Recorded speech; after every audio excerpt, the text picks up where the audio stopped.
Disruptors. Please welcome to the stage, Olivia Reshetylo.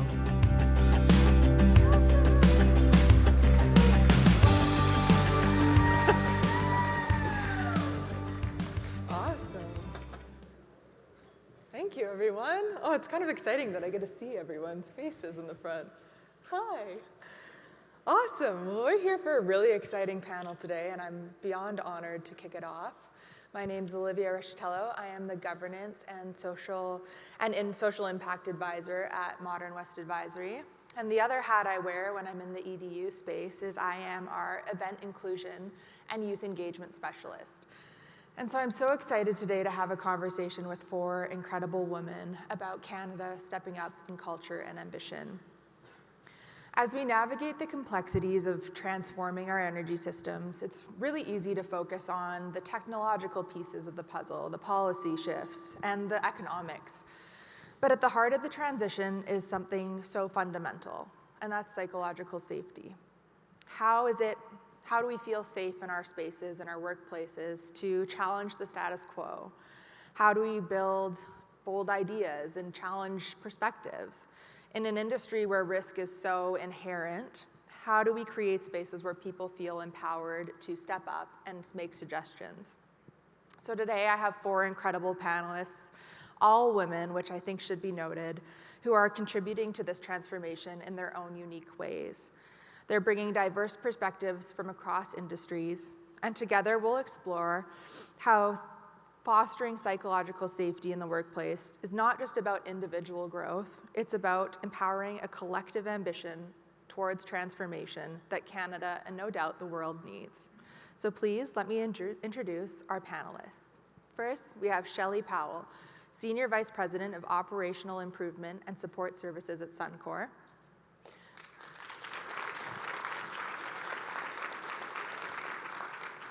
Dr. Ali Burston, CEO and founder of Metasphere Consulting Group, where she is an industrial and organizational psychologist.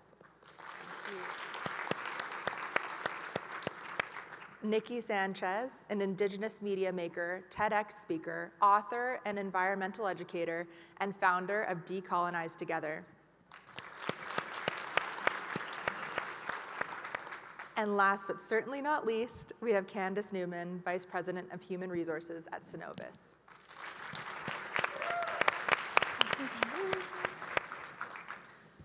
So we got a big topic today. There's a lot to cover, there's a lot of ground, but I'm gonna kick it off with a question for Ali. For ambition, changing culture, and systems change to coexist, we need to create psychological safety. How do we begin to create that in our workplaces? And maybe if we can even back the bus up a little bit, what is psychological safety? It's always good to start with a definition. Look, I think, and thank you so much, Olivia, and thank you to fellow panelists. I feel really happy to be up here with you today on talking about such an important topic, right? Look, I think on the outset, psychological safety is a shared belief that my environment is safe to take interpersonal risk. Okay, that's the technical term, and that is a term fostered by Professor Amy Edmondson, and she's been doing work in this space probably somewhere around 25 years. Now, I think as we create more diversity in our workplaces, obviously acknowledging that by creating greater diversity and inclusion, we produce, better culture, better productivity, better safety, better return on investment. The whole concept of psychological safety has been taking a bit more time at the front. Now, some people that I speak with, well, that psycho thing that we talk about, I don't know, the mental thing, that they kind of come up with these ideas on what they think psychological safety is. But at its core, it's about, as I said, creating an environment that's safe for interpersonal risk. It's safe for people to put up their hand and say, actually, I'm not okay with that, or equally, I've got a great idea, I can help solve this problem, and I'm not scared to speak up. I'm not scared that I'll be blamed for something, or I'll be in a position where I'll feel singled out. Psychological safety is critical in any diverse and inclusive environment. And I think for us to foster that in a way, we need to be really, really clear about how we start psychologically safe conversations, how we foster that with our leaders and our teams, and importantly, how we sustain that in an environment where, through diversity and inclusion, we are seeing lots and lots of people, different people from different diversity, thought, culture, ethnicity, gender, neurodiversity, everything coming together, all of these different people coming together to work together. So when they can be in an environment where they feel safe to say, hey, I've got this great idea, I want to share it with everybody, this is how we solve our energy transition, is by having people who can do that in a safe way. Amazing. Any other panelists want to jump in on that initial definition? Maybe I'll pick up from an organizational perspective on how you can, or how I've seen maybe some of that translate into the workplace. So one of the things is, inherent in innovation, you actually have to take risk, managed risk, and that oftentimes leads to failure, right? So how comfortable people are sharing their failures. There is, I think it's, I'm gonna get this wrong, I don't know if it's the same author you referenced, but the right wrongs. So we actually invest time, effort, and energy to understand the risks we're taking, but then are open about the achievement or lack of, and be the first to kind of role model and say, it doesn't always go well. We need safe places for people to land so that they're willing to actually, voice their opinions. They don't feel like there's going to be elements of shame or judgment associated with that. And we create those spaces for people to innovate and find their voice. Amazing. Maybe if I can jump in and certainly, absolutely align with the importance of it, creating it within an organization. I would say when we first stepped into it, I don't know that we necessarily got it right, to just be fully candid and transparent. I think if you don't truly understand what you're trying to get at, it's really easy. The notion of psychological safety can get bantered around quite often. And there can be a tendency at times, as you're learning your way into it, to almost be reluctant of not wanting to say anything because you really don't want to offend anyone. So in some cases I've seen where the notion of psychological safety will actually shut things down. So as opposed to kind of fostering that, how do I put up my hand, how do I raise my voice, how do I get comfortable, it can almost sometimes, people are reluctant to actually speak up because they're afraid that they're going to create that non-psychological safety in that meeting or in that conversation or in that discussion. So as we learn our way into it, absolutely, there's going to be lessons we learn along the way. Yeah. Yeah, as someone who has the privilege of doing a lot of intergenerational work, both with a lot of youth who have brilliant ideas and so much fire within them, and then a lot of elders and veterans, one of the things I've been able to really learn through experience is just I can preach and write and declare until the cows come home, but if I'm not modeling the behavior, especially for the youth, it just doesn't land. And so I think about that so much just in terms of our leadership, and in our, we have a culture of exceptional people who are doing exceptional work, but a lot of perfectionism that we, both internally impose and then kind of culturally, collectively expect. And so when we actually have leadership that has the courage to model exactly like you were saying, that courage to name, here is where I maybe had a big outcome that I didn't expect, and it allowed me to have this completely new perspective. Or I hit this major roadblock that I kind of came out of nowhere, and it's allowed me to innovate in a way that I didn't see. But what I really see more than anything is that when we do have leadership, especially intergenerational leadership, that models that it is safe and acceptable to not be perfect, to maybe even not understand and need to slow the conversation down and say hey, can you actually define this for me? All of those things, when we start to see them modeled, then we can normalize them within, our workplace cultures, within our community cultures, and especially within our society. And I think that's one of the biggest things that I feel really concerned about, and which I was so excited about to have this conversation today, is that there aren't a lot of spaces that collectively and intergenerationally allow us to see that kind of conversation modeled, that model divergent opinions, but conversations that are respectful and like collectively committed to a shared outcome. And so that's something I'm definitely hungry to see more of. And that leads me to my next question quite nicely, because Candace, I wanted to ask you about, in the HR role at Synovus, you play such a pivotal role in bringing these young leaders into these spaces and kind of shaping that talent pipeline.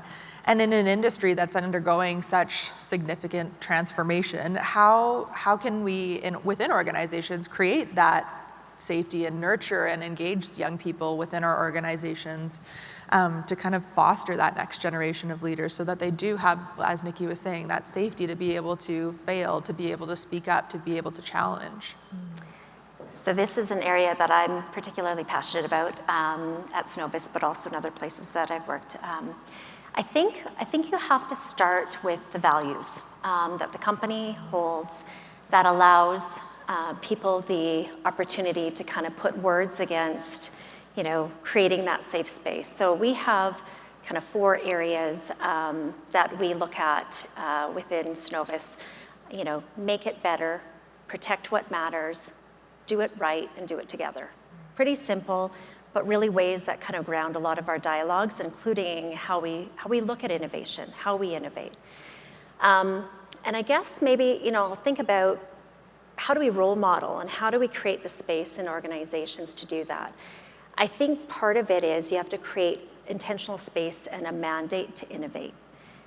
So we actually have an organization that has innovation in its title, in the job descriptions, and they have the space to be able to spend time thoughtfully kind of look at different problems that we collectively need to solve and spend that time and really create those, that diversity of thought you need.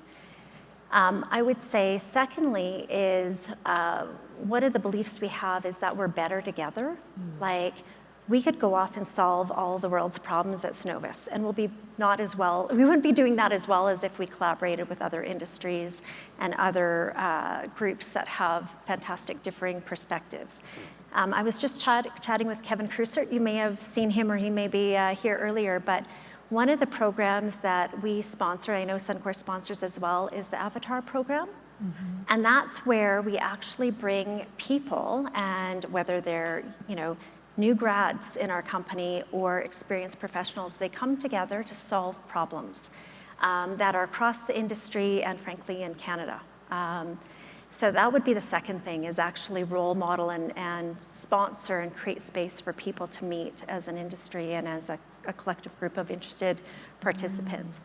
And the last one is kind of timely because in November, as a company, we'll be back in this building doing our own innovation summit. So we are bringing people from across the globe in the company to share what they're working on, what they're doing, how they're innovating in their space. We're doing that to role model and lead the way in terms of showcasing all the fantastic things people are doing, but also sharing those stories about when it didn't go as well as we thought it would. But by celebrating and sharing those stories, people learn a heck of a lot. I think, I go back to learning through the bumps. I think we can all kind of think back in our careers where we had moments that maybe didn't go as well. Oftentimes, that's where the greatest learnings come from. So I think seeing that in action is really helpful. We also have, we have somebody coming from Netflix and Disney to actually talk and inspire people in terms of getting those innovative juices flowing. We even have a spark tank. That might be trademarked, I don't know, but anyways, around people kind of sharing those different pitches and things like that. So I'm excited about what that looks like in November. Amazing. Any other panelists want to jump in with models of young talent in pipelines to how it's worked within their organizations and if they're seeing meaningful engagement happen? Well, I think certainly, Olivia, from an Australian perspective, we have legislation now that exists around duty of care, and our directors are actually liable in some industries, specifically in resources, where they are required to know what psychosocial hazards and risks exist in their workplaces. There was an incident a few years ago in a workplace. A young worker unfortunately passed away. He fell through a glass ceiling on a construction site, and the operations manager was held liable, personally liable, for part of the case against that organisation. So as we shift towards creating psychologically safe and inclusive environments and really understanding what psychosocial hazards and risks exist in a workplace, and then how we learn to mitigate some of those risks by training and working with leaders and creating system and process, in Australia it's taken one step further. And I think, look, I can't say whether that's going to happen up here in Canada, but I would say that the conversation will continue because it's a way that some of these directors really understand that duty of care and how they protect their workers to create these environments. So there's a lot of movement in that space right now. Maybe I'll jump in and certainly build on Candace. Suncor has a lot of the same programs, and I think maybe complementary to build on what she said in terms of very formal programs that exist. I think my personal experience would also say explore as many informal, random opportunities that come along. And what that has looked like for me is I love to connect with the students in our organization. And I was reminded of that last week. I was in Ottawa on visiting some family. I went to the University of Ottawa. So whenever I go back into town, I go and hang out in the engineering building, and I just sit and I just take it all in. And when I was there last week, the place was alive. Like, these students, they are walking fast and talking fast, and they have ideas, and they're bantering things around, and there was just so much energy in that room. And I thought that is such a good reminder for me and an individual in my position on how do we get connected to different ideas, different types of energy, different forms of conversation. I can tell you, I've been out of engineering school for many, many decades. They have learned differently than I learned. So how do I tap into that? How do I get excited and curious about every weird and wonky, wacky idea that comes across my desk and give it as much attention as I would something that maybe shows up in more of a formal box or a formal structure? So I think it's really about bringing both those things together. I think you do need both. I don't think leaving it completely unstructured and random is going to get you where you need to go. But I also really encourage, and in my own experience, lean into those informal opportunities as well.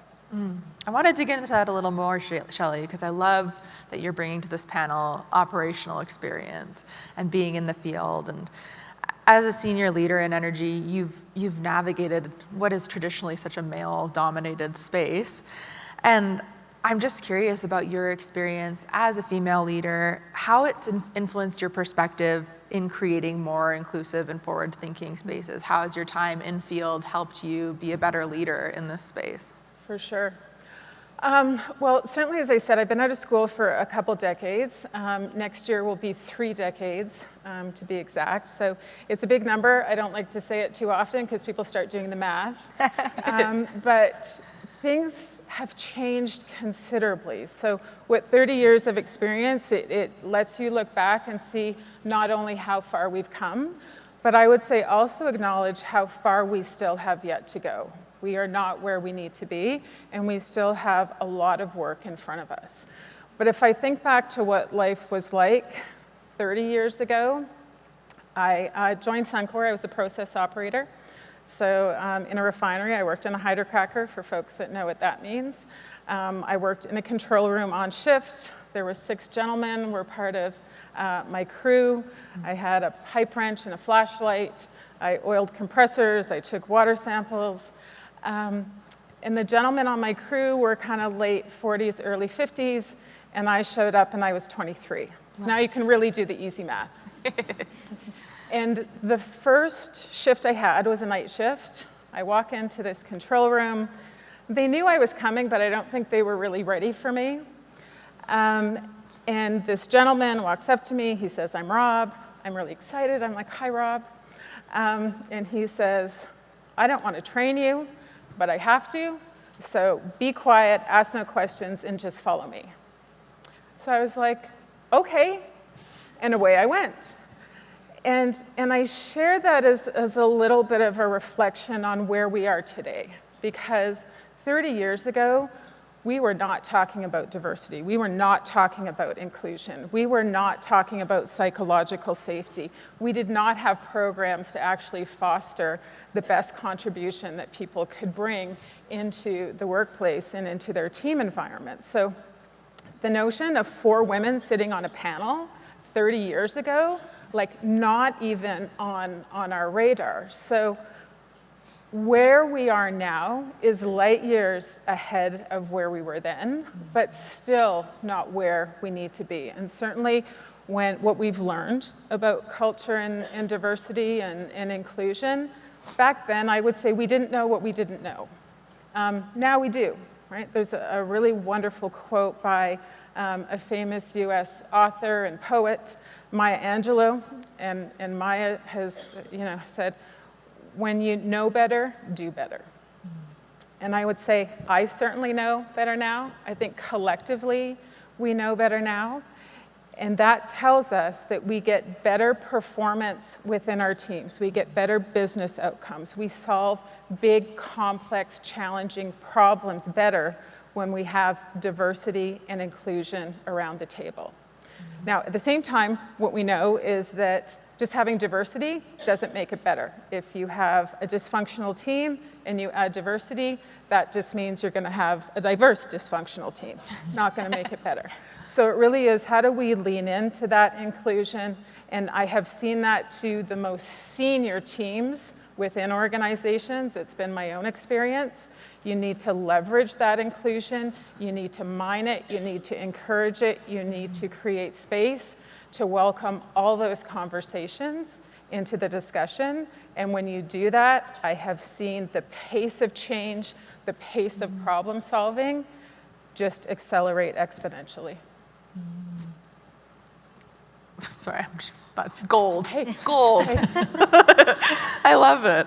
I love it. And talking about bringing those diverse perspectives into the workplace, Nikki, I wanted to talk to you about all the incredible work that you do within the media and with your PhD and in Indigenous governance. And I think you've shown through your work how important storytelling and leadership can be in reshaping our approach to sustainability and systems change.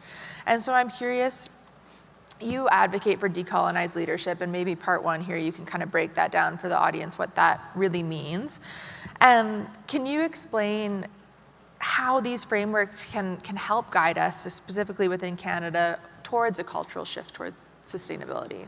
For sure. So I'll start with your first question, which is around decolonized leadership. And I'll repeat some wisdom from my elder, Kamina Sam, who comes from the Ahousaht Nation, the west coast of Vancouver Island. And so within the New Chalmers worldview, they say Hishikich Sawak, which means all things are one and everything is interconnected. And so if you want to think about that from kind of a governance model, you can take that out of a hierarchical model of leadership and shift it more into an interconnected web of relationality.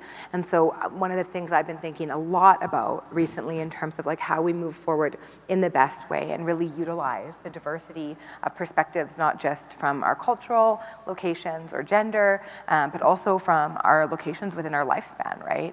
I was so interested to hear you talk about, 30 years out of engineering school, and I'm just finishing a PhD right now, but I can think about 10 years in the field of working, founding Decolonize Together and working in assistance with different organizations like TELUS and Warner, and walking alongside them as they begin to try and implement, the tenets of justice, equity, diversity, and inclusion.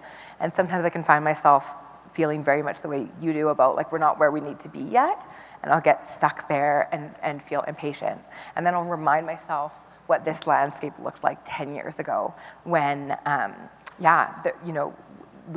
a land acknowledgement 10 years ago was a radical act, and now everyone is really ready to recognize, okay, well, what are the next steps? Even talking really honestly about anti-racism 10 years ago was a very, divisive thing. And we've done, within our work at Decolonize Together, we've been able to see our clients make some of the most incredible moves that we would have never even imagined possible, but by the way in which we work, which is a decolonized model where we assist. We accompany, we witness, and we assist. So we're experts in decolonization, but you're experts in your field, in your organizations, and nobody knows better than you what your organization needs. And so we can walk down this journey together. And so in our process, what we do is we evaluate, and we do a lot of internal investigation, and then we just reflect and pose questions, guiding questions, and we let our clients themselves be the ones who decide the moves they want to make.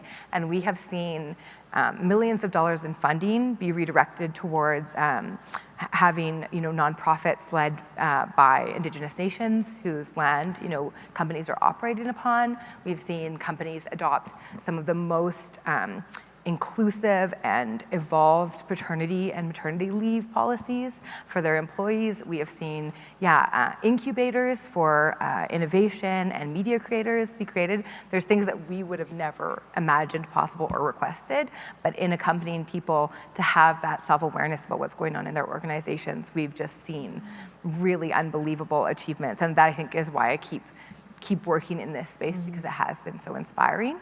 On the flip side of the question, where I do see some spaces where I have areas of concern, one place is really around the way in which our media landscape has evolved to really put us into silos. And we're very much stratified into our mediums, right? Our mediums are the message. And so some of us are on LinkedIn, some of us are on Twitter, some of us are on Facebook, some of us are on TikTok. That is very much determined generationally. Within each of those platforms, there's also algorithms that are very much an invisible architecture that has an agenda. And most people, especially young people, are really unaware of that invisible architecture, and they think it's a neutral reflection of their world.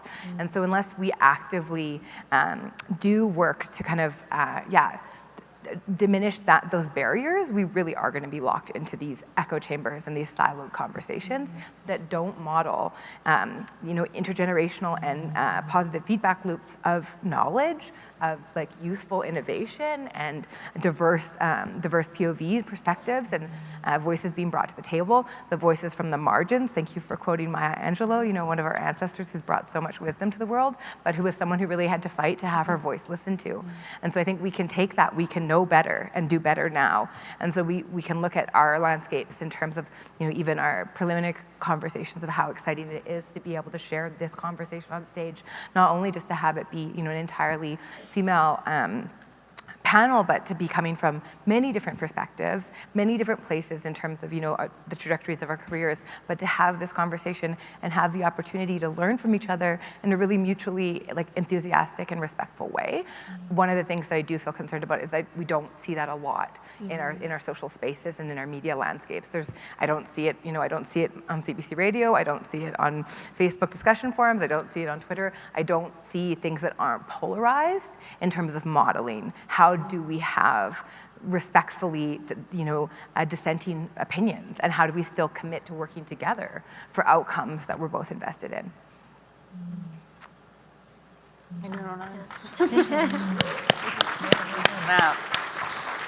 We're starting here, so that's really good. Yeah, we're kicking it off.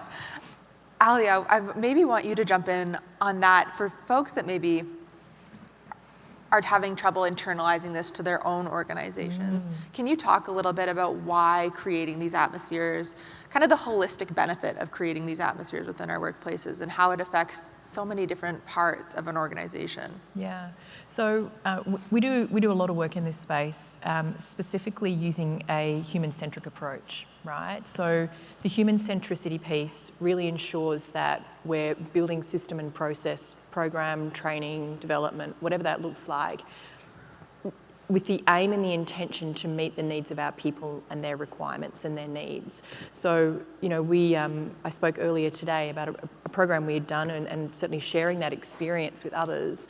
It was called Thriving Leaders. And Thriving Leaders aim to create psychologically safe and inclusive environments by actively using a human-centric, experiential and evidence-based methodology.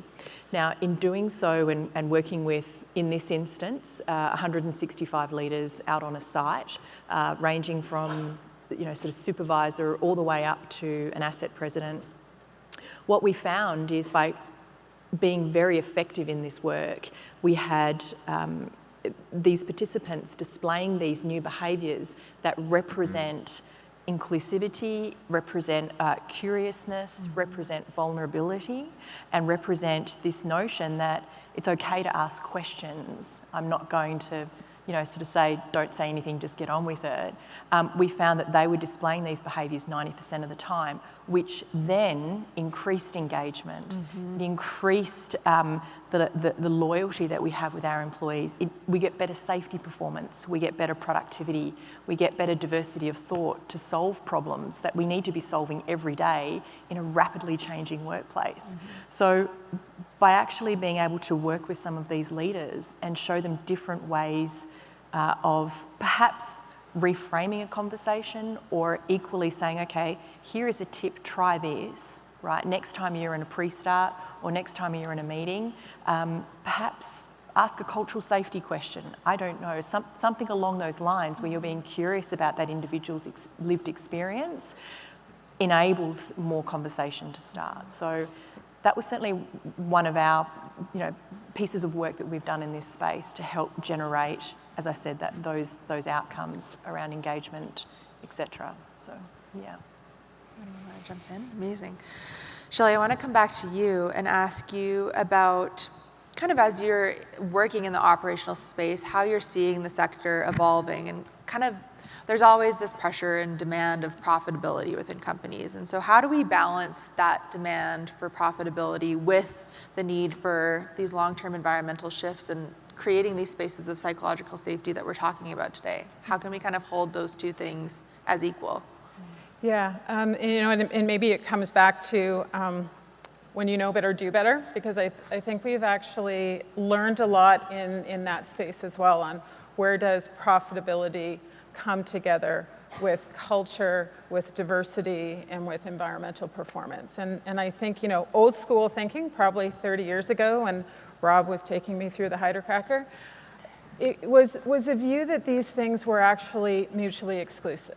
That if you focused on the environment, it was going to cost you money and it was going to eat away at your profits. Or if you focused on inclusion, diversity, culture, those were soft things. And it was going to take focus away from your operation.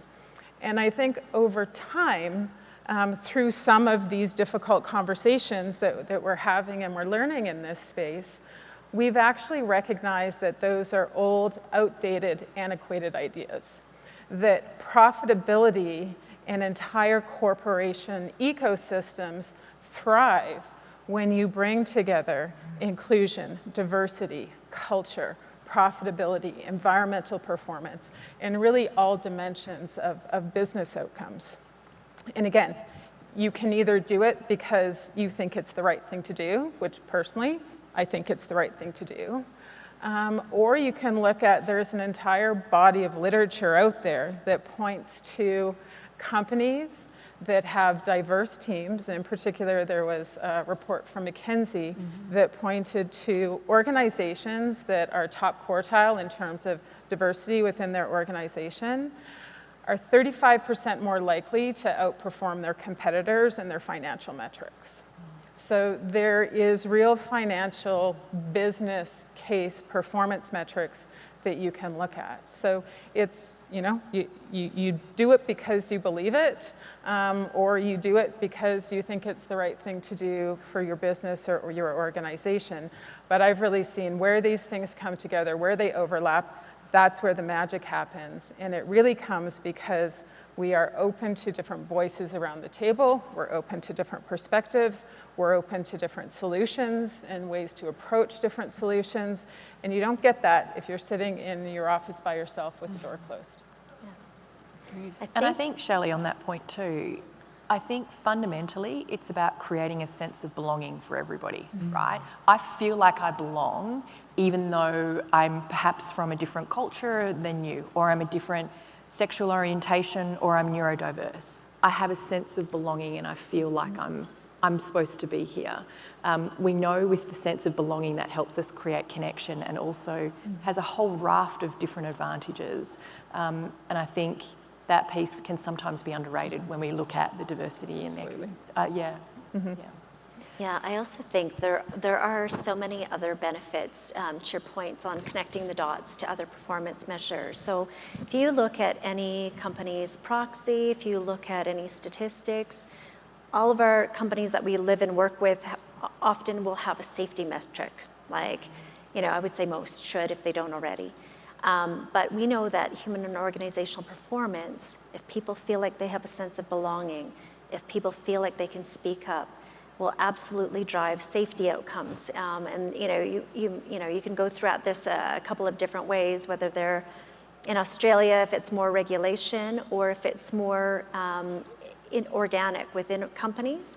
You're finding better and easier ways of breaking through those kind of plateaus, whether they're profitability, whether they're safety, whether they're employee engagement, which is in my world, and around any of those outcomes we're looking to drive to, and they culminate in innovation as well. So certainly those connections are there for sure.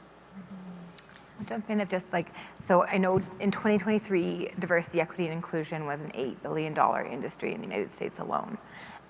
But a lot of the outcomes in terms of measuring how effective the work was not showing that work was actually really creating the outcomes that were intended. 8 billion is a lot of money. That's a big industry. And so it's if we're going to be putting the money there anyways, let's do the work and let's do it well instead of having these kind of formulaic check boxes and actually have it really be kind of seeped into the integrity of the organization. And I just think about even the kind of our neuroscience and how if we don't feel safe and we're in kind of a fight or flight mode, our amygdalas become enlarged. And so we're literally operating from a survival-based place. And when our amygdalas are enlarged, we can't access our prefrontal cortex. So we can't have creative dissent. We can't have, problem solving, communication. We can't access all of those, the real gold that everyone has to bring to the table. It's offline if we don't feel culturally safe, if we don't feel safe within our gender. I can only imagine how you must have felt that first day with Rob. I wouldn't have felt very safe. I stayed. There you go, I know, and you remember his name to this day, right? I do. So yeah, I think it's one, if we're going to do it, let's do it right. Yeah. Two, if we're going to do it, let's do it together, right? And recognize this part of the human brain to keep us safe is that we will consistently choose the same known outcomes again and again, even if they're not what we want, then the uncertainty. So we can support each other into creating these cultures of curiosity about let's try it, see what happens, and have a safety net to know that we're all in it together because we are invested in innovation and doing this in a better way. And I think too, just thinking about we can measure things in qualitative or quantitative units, but what it feels like actually as a human to be part of a team that you feel invested in, be part of an outcome or a mission that your values are in alignment with, and to feel like you are cared for reciprocally within that, how different that feels than feeling as though you're being extracted from, or you're giving in a way where you're just giving and you're not getting anything put back. That ultimately, when you want to look at that from a quantitative place, the turnover, the lack of institutional knowledge, all of those things that you're losing by not creating those cultural norms and that sense of belonging within your organization, whether you're measuring it qualitatively or quantitatively, it costs a lot. So if we're going to be spending billions anyways, let's do it right. Yeah, and maybe what's one way, or how do we do it right? I think one thing that I often think about is there can be this hostility between kind of the young and the experienced coming together and cultural divides in that sense. What's a way that we can approach those conversations to set them up for success coming from either a young person's perspective or somebody with a ton of industry knowledge? What maybe advice do you have to either side of that party on how they show up to these spaces to set themselves up for success? this is definitely a place I think like we can return to different places of culture, right? Like from a decolonial model, there's a lot of wisdom that's held within Indigenous governance systems around how we take care of our elders, how we listen to and respect our elders, how we come together and support those who maybe have different accessibility needs so that they can be included, right? And just having, like, returning to our cultural models, and there's so much diversity, whether it's, you know, looking at like Judaism or Christianity, or there's a lot of things that we can bring in as long as we are committed to that mutual respect of cultural sharing. So not cultural extraction, not cultural appropriation, and not, you know, cultural elimination, but cultural sharing. And from that place of having an understanding that this is something that's of value to me, and you're willing to take the risk and share that with me, and therefore I'm going to do the same. And I think modeling those things, because we do have a lot of tools from the, you know, our predecessors and our ancestors that have been left to us that we can pick up and utilize. And so I think, you know, embracing those tools that we do have, and then bringing the innovation of what we do know now about how to meet the moment that we're in and the problems that lay before us, and bringing those things together, I think is really exciting. I do think one of the biggest impacts of the colonial process and colonial harm that hasn't really been named is the severing of our intergenerational relationships, and how much is lost when I don't have an elder or an auntie to go and listen to and learn from, and vice versa. When I'm feeling, you know, when I'm feeling exhausted and unmotivated and uninspired, what it is to spend spaces like, you know, being in the engineering department and see these fast-talking, fast-moving young people, it's so important that that is, you know, an integrated circle and a positive feedback loop, because we need each other. There's so much to be learned, and there's so much to be passed back and forth when that is reciprocal, you know, sharing of ideas, of nutrients, of you know, pollination. And so I think that those are really, really exciting and beautiful and fulfilling, like ultimately really just deeply fulfilling places to enter in these conversations from, because then when we win together. And that feels a lot better than winning over. Yeah. And look, Amy Edmondson, she has a 3-stage model. She says stage 1 is set the scene, so be clear about expectation. This is what needs to be done, and just be open with that. Number 2 is to listen attentively, okay? So really seek to understand, listen to that person's message. And number 3 is to respond productively, okay? So respond in a way that is respectful, that ensures that there is clarity from that other person as well, and certainly that there is an outcome in mind, right? I think having some of those skills where you can be vulnerable in those sorts of conversations is probably one of the first starts, and saying, okay, well actually I'm open to doing something differently. And that is that I'm maybe thinking about trying to listen more productively, or perhaps respond in a way that I haven't done before. Is always perhaps, as I said, Amy Edmondson's written a fantastic book called The Fearless Organisation for anyone who's specifically interested in creating psychologically safe and inclusive environments. She provides some really good tips in there, as you've already referenced. Amazing. I really hope that the audience from this conversation can see that we're talking about so many big, bold ideas within the context of this conference. We're talking about technology and policy and all of these very solution-minded things. And I just feel like this conversation is at the base of it all. Like, we need to be able to hear each other, listen to each other, support one another within our organizations, within our communities, within our relationships, to be able to achieve all of this greatness that we're talking about on all the other stages today. And so I really appreciate all the perspectives on this panel and all the wisdom you've brought to this conversation. I think to close, I'd love to challenge each one of you. I'm all about the practical, tangible takeaways. So I'd maybe just throw it back to you to give the audience one thing that they can walk away with, that they could do starting maybe tomorrow, not today, to contribute to this collective transformation. Well, I kind of, maybe I'll start with sharing where things don't go well. If you could do one thing, think about something you've learned, that's something that you've been incredibly curious about, that you've explored and it didn't go quite as well, and share the learnings that you had from that.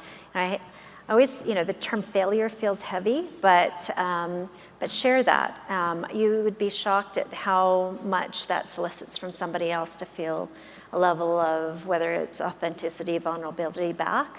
Yeah, so if you can think in the recesses of your mind, I don't know, maybe you could find Rob again, and or you can maybe mine a bird back. Maybe I know where he moved to. Oh, okay. But yeah, that would be great.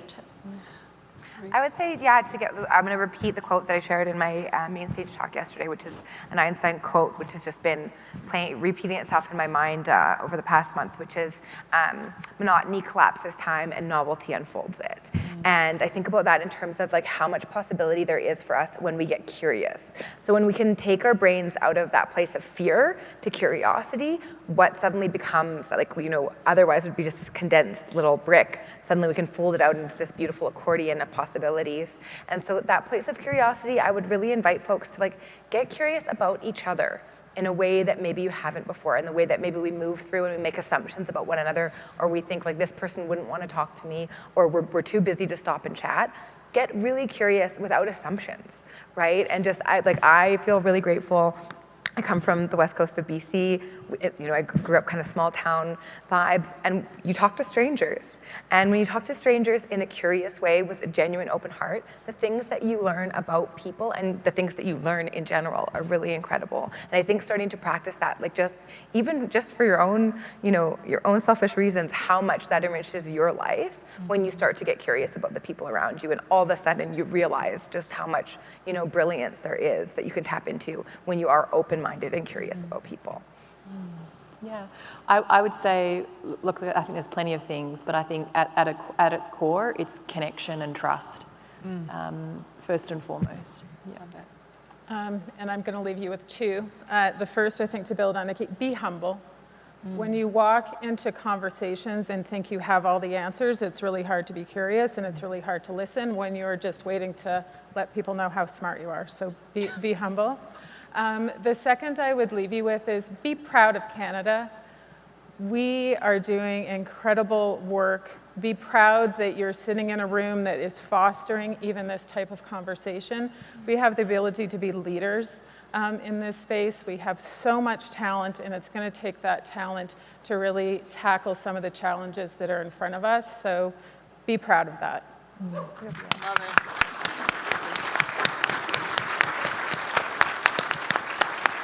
Amazing. So with that, we're at time. So let's do one more round of applause for our amazing panelists. Thank you. Perfect. And with that, we've actually concluded the content for the Pathways track today. So that's a wrap on the content in here. I'd invite everyone in the room to join us on the main stage to wrap up EDU 2024. Amazing. Thank you.